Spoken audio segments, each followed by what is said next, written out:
Jika Anda bercita-cita jadi presiden, maka Anda akan keluarkan uang habis-habisan untuk bisa meraih perhatian publik dan kemudian bisa mendapatkan posisi presiden. Masuk akal. Itu jika Anda bercita-cita jadi presiden.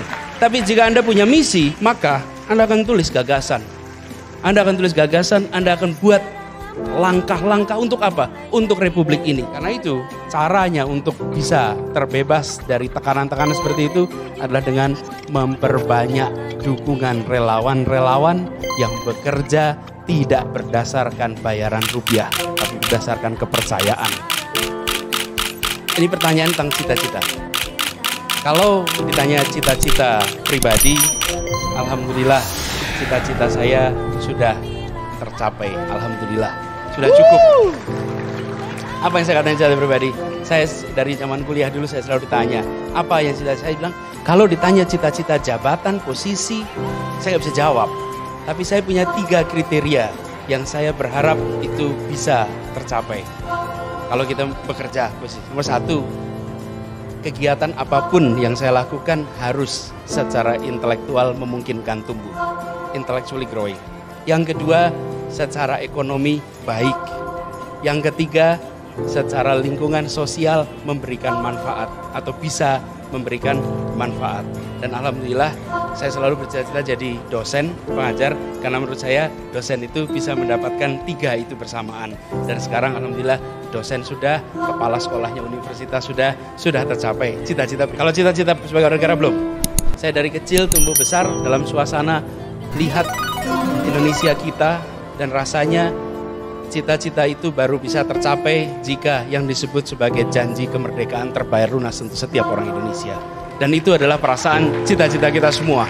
Bukan cita-cita saya pribadi, tapi cita-cita kita semua.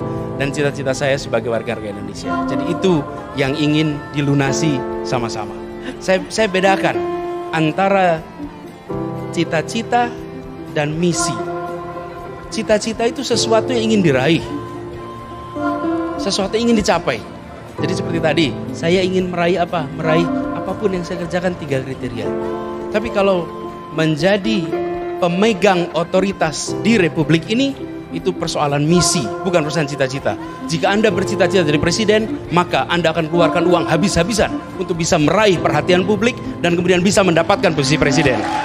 Masuk akal. Itu jika Anda bercita-cita jadi presiden. Tapi jika Anda punya misi, maka Anda akan tulis gagasan. Anda akan tulis gagasan, Anda akan buat langkah-langkah untuk apa? Untuk republik ini. Tidak memegang otoritas pun kita kerja untuk republik ini. Karena itu kita menyaksikan, ini misi ini adalah misi untuk membuat Indonesia lebih baik. Dan akan jauh lebih efektif jika otoritas itu ada di tangan yang menurut saya kita punya misi yang baik. Dan di situ sebabnya saya katakan ini soal presiden bukan soal cita-cita, ini soal misi. Dan untuk soal misi, saya katakan siap, saya akan jalani misi. Birokrasi itu dirancang untuk mengikuti prosedur.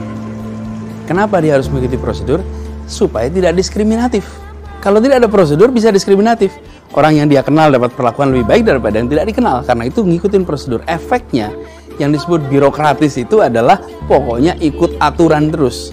Kita menginginkan orang yang penuh pengalaman dengan segala macam kekakuan itu. Tidak, kita justru menginginkan orang yang mengubah prosedurnya, mengubah cara pandangnya, sehingga birokrasinya tetap taat prosedur dengan pendekatan lain, dengan pendekatan yang berbeda. Karena yang dibutuhkan malah suntikan orang baru.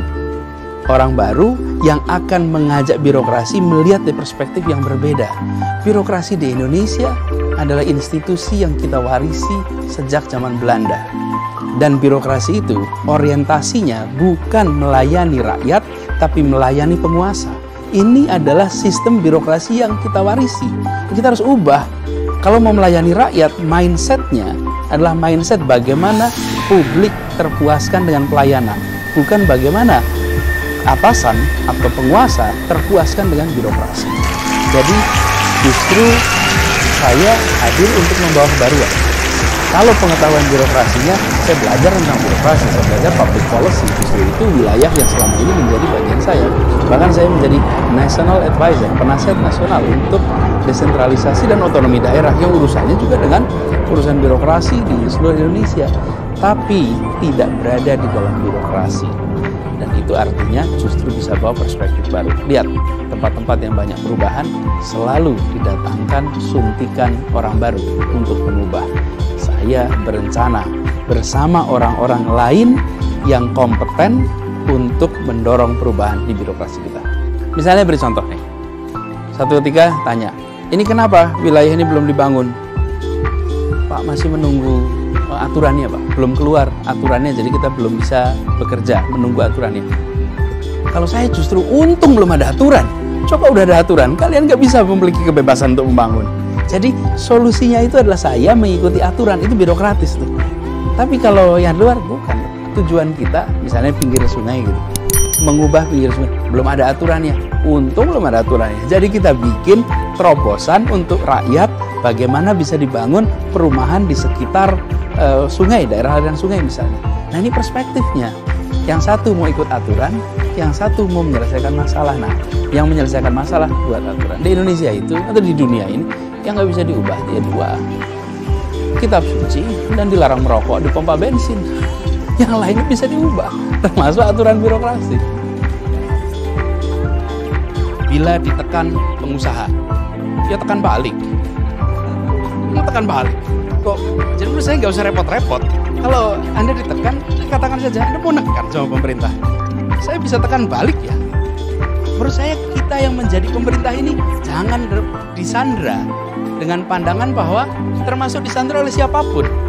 Bergeraklah dengan kebijakan policy yang ada, dengan landasan konstitusi, dan hadapi siapa saja yang berusaha untuk mengubah Anda dari jalur-jalur konstitusional apapun itu.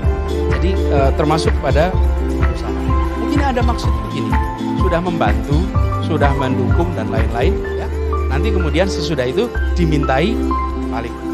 Karena itu caranya untuk bisa terbebas dari tekanan-tekanan seperti itu adalah dengan memperbanyak dukungan relawan-relawan yang bekerja tidak berdasarkan bayaran rupiah, tapi berdasarkan kepercayaan. Itu caranya. Tapi saya tekan. Tapi pengalaman saya, observasi saya, pengusaha-pengusaha apalagi yang besar sudah tidak lagi di level minta dibaik-baiki. Pengusaha-pengusaha itu yang besar-besar sudah tidak lagi. Dia lagi memberi untuk minta diberikan sesuatu favor. Itu zaman dulu Mas. Hari ini yang dibutuhkan adalah equal playing field. Yang mereka butuhkan adalah perlakuan yang adil, yang fair, di mana pemerintah tidak memberikan fasilitas pada 1-2 kelompok, tapi memberikan kesempatan untuk mereka berkompetisi. Itu yang dibutuhkan. Karena itu kalau saya, polisinya justru mempertahankan agar negara menjamin munculnya kompetisi yang fair di antara pelaku-pelaku pasar, tapi bukan dengan memberikan favor. Tapi kalau sampai menekan, ya tekan balik.